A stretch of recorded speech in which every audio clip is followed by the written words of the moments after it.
Sobat Ayoma, kembali lagi dengan saya, Diandra. Hari ini, Ayoma membahas Yogyakarta. Daerah Istimewa Yogyakarta terletak di bagian tengah dan selatan Pulau Jawa. Penduduk Yogyakarta berjumlah sekitar 4,67 juta jiwa di tahun 2021. Kota Yogyakarta sering disingkat dengan sebutan DIY atau Jogja. Perekonomian Jogja meliputi sektor investasi, perindustrian perdagangan, koperasi dan UKM, pertanian, kehutanan, perikanan, sumber daya mineral, serta pariwisata. Gunung Merapi yang merupakan gunung api aktif mempunyai daya tarik sebagai objek penelitian, pendidikan, dan pariwisata.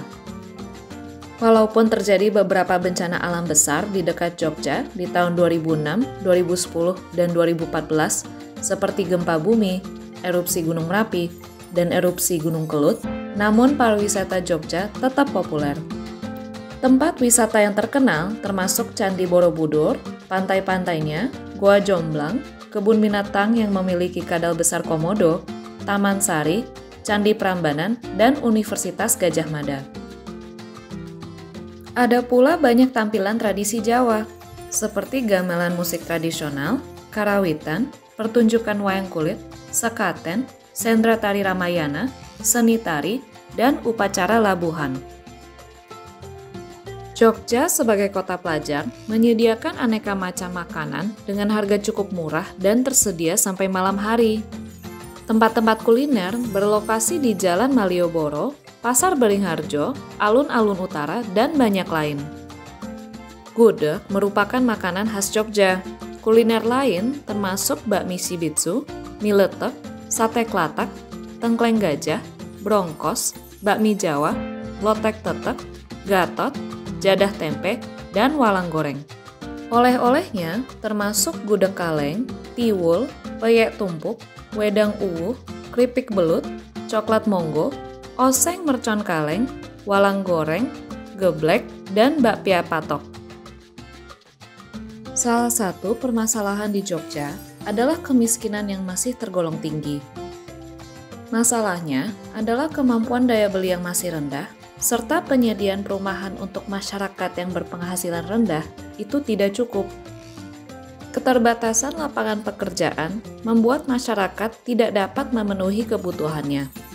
Hal ini berdampak pada masalah kesehatan di masyarakat. Mengingat perkembangan dunia yang serba cepat, anak-anak kita terbiasa untuk mengkonsumsi makanan dan minuman serba instan, cepat saji, dan dipesan beli lewat online atau Gojek. Di sini, Ayoma siap membagi informasi kepada ibu rumah tangga dan mama tentang nutrisi. Tugas penting dan utama dari ibu di dalam keluarga adalah membina kesehatan setiap anggota keluarganya. Topik-topik Ayoma dapat dilihat lewat YouTube channel, akses website Ayoma, dan sosial media Instagram. Makanan dan minuman yang menggunakan gula memang rasanya enak, namun bisa berbahaya buat kesehatan tubuh. Kebiasaan makan manis bisa menjadi ketagihan. Dengan mengurangi cemilan manis, diganti dengan buah-buahan segar yang mengandung vitamin dan mineral, bisa membuat tubuh kita bertambah sehat. Mari ibu-ibu, kita belajar kembali menerapkan makanan dan minuman yang vital bagi kesehatan tubuh. Tenaga kita bukan saja dari makanan asal kenyang dan enak, tetapi sumber tenaga kita diperoleh dari makanan dan minuman yang terdiri dari gizi seimbang, cukup vitamin, dan mineral. Minum pil vitamin belum cukup, tetapi kita perlu mengkonsumsi makanan dan minuman dari produk tumbuh-tumbuhan yang alami. Kali ini, Ayoma menyajikan dua topik yang menarik bagi ibu-ibu. Semoga video Ayoma bermanfaat. Walaupun kami berusaha memasak makanan kami di rumah, namun makanan dalam kemasan tidak bisa lepas dalam kehidupan kita hari-hari belakangan ini. Mungkin banyak yang berpikir, makanan kemasan ini apakah baik untuk kesehatan kita ataukah tidak? Atau bagaimana sih caranya agar kita bisa membedakan mana makanan kemasan yang baik, mana yang kurang baik? Kita terbiasa berpikir bahwa makanan sehat adalah makanan yang ada tulisannya gluten free, sugar free, organik, atau vegan. Padahal belum tentu semuanya itu sehat loh Mams. Sugar free bisa jadi makanan kita mengandung pemanis buatan.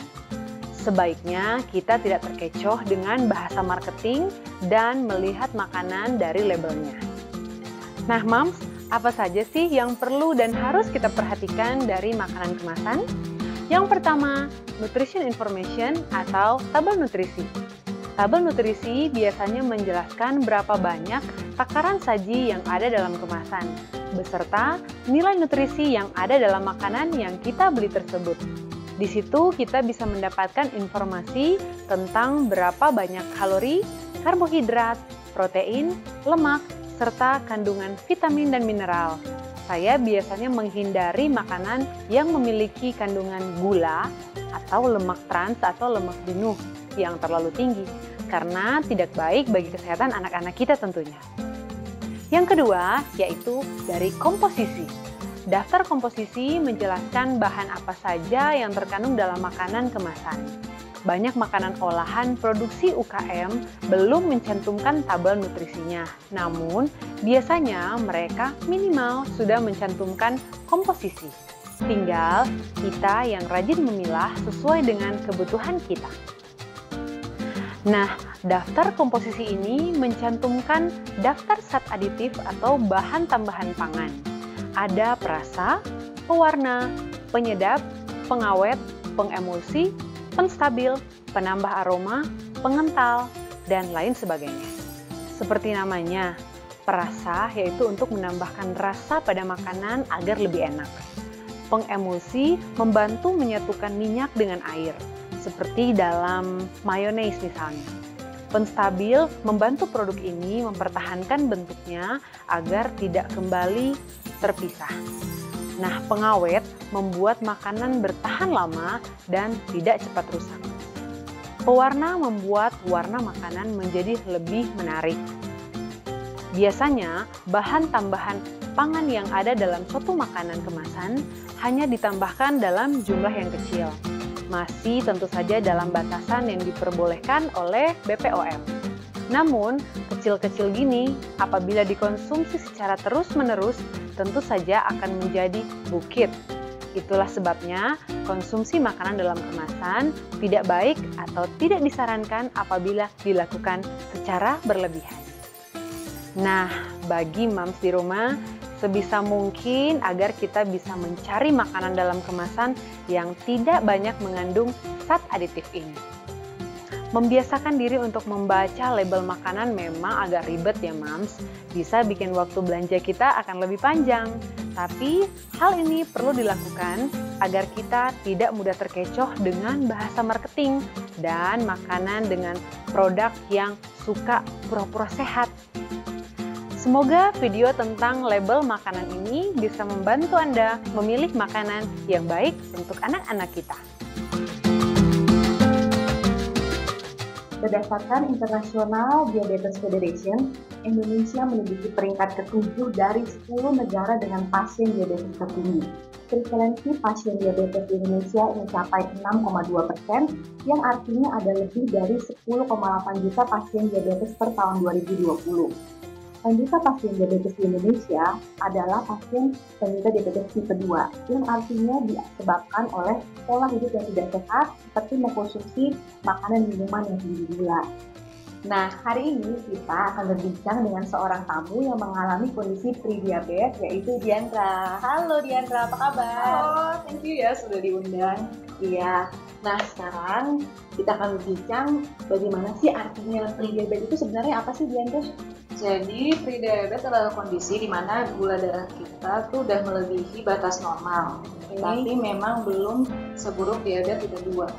Misalnya gaya hidup kita tidak diperbaiki, ada kemungkinan di mana kondisi kita memburuk menjadi diabetes tipe 2. Oke, menarik ya. Berarti kita bisa berupaya mengusahakan agar kita jangan sampai jadi diabetes. Yes, yang pasti aku sarankan kalau misalnya sudah tahu kita mempunyai kondisi pre-diabetes, segera cek dan konsultasi dengan dokter sama ahli gizi.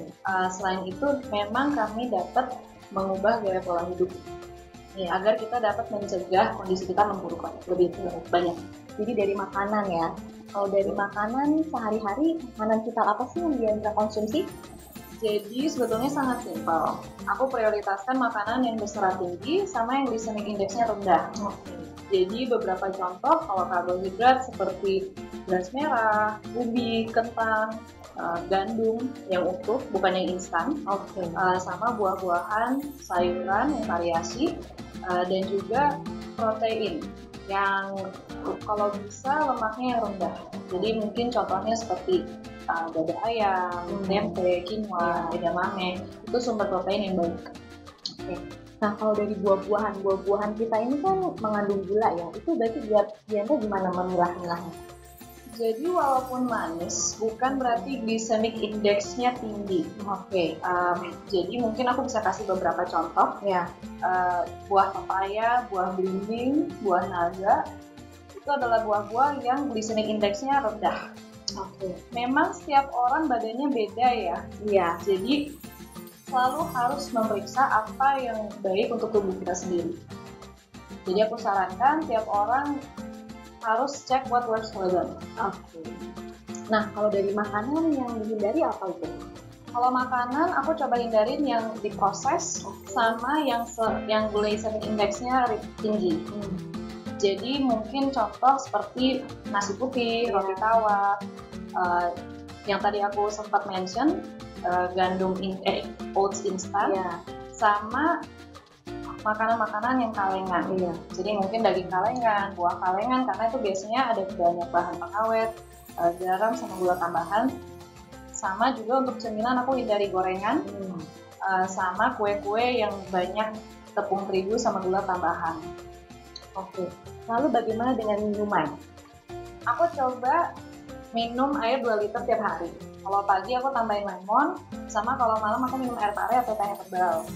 Kopi aku batasin ke 2 cangkir tiap hari karena memang kopi dapat membuat tubuh kita dehidrasi. Diandra, ada tips-tips nggak yang bisa dibagikan untuk Sobat Ayoma? Ada. Yang pertama, ini yang paling penting ya. Selalu konsultasi dokter dulu sama ahli gizi sebelum melakukan perubahan. Karena mengubah pola hidup itu yang pasti perlu waktu dan juga perlu proses, dan karena ini terkait kesehatan kita sendiri, selalu libatkan profesional. Dan yang kedua, it's okay to fail. Karena mengubah pola hidup itu yang pasti nggak gampang, dan sangat biasa kalau kita mengalami suatu kegagalan atau mungkin frustrasi. That's totally okay. Yang penting kita terus semangat dalam menjalani perubahan gaya hidup kita. Sama kalau bisa aku saranin banget nih, try to find a community that supports you. Jadi selalu cari orang-orang yang memang dapat memotivasi kita untuk menjalani hidup yang lebih sehat, untuk memotivasi kita untuk mencoba makanan baru. Itu akan sangat membantu, karena kalau mau melakukan perubahan yang drastis nggak mungkin sendirian. Jadi terus semangat, never give up, and pasti ada jalan. Super banget. Thank you banget ya tips-tipsnya buat Sobat Ayoma. Nah, sudahkah ibu-ibu membaca label nutrisi di kaleng? Lihatlah dari gizi dan gula produk yang dikonsumsi. Tahukah ibu-ibu, produksi jambu mete bertumbuh baik di Kabupaten Bantul, Yogyakarta. Selain dari kualitas yang baik, Jogja mengekspor berupa kacang mete sebanyak 62.472.785 kilo dengan nilai sekitar 1,78 triliun rupiah. Jambu mete memiliki manfaat untuk kesehatan, membantu menjaga daya tahan tubuh, dan mencegah berbagai macam penyakit. Jambu mete rasanya manis dan segar, dan daun jambu ini dapat direbus. Cara mengkonsumsi daunnya dengan air rebusan 250 ml sebagai minuman sehat. Airnya bisa mengatasi sariawan, membantu mengatasi sembelit, dan memiliki sifat antiinflamasi untuk mengatasi peradangan di otot dan sendi, serta menurunkan tekanan darah. Selain itu, kandungan nutrisi jambu mete terdiri dari protein, karbohidrat, asam folat, vitamin A, B3, dan C. Bagi ibu-ibu yang berminat bisnis, produk kacang mete dapat diolah dengan kreatif menjadi cemilan sehat. Lihatlah banyak olahan produk kacang mete dari luar negeri yang digemari sebagai cemilan sehat. Ini adalah tantangan agar kita dapat meningkatkan produksi jambu mete dan bagaimana kita dapat mengolah kacang mete menjadi oleh-oleh sehat khas Yogyakarta. Lihatlah keanekaragaman dan kekayaan Indonesia sebagai sumber kreativitas dan inovasi kita. Sampai dulu di sini. Sampai jumpa di daerah Indonesia yang berikutnya. Bhinneka Tunggal Ika. Ayo Ma, bersama-sama kita mampu berkreatif dan berkarya.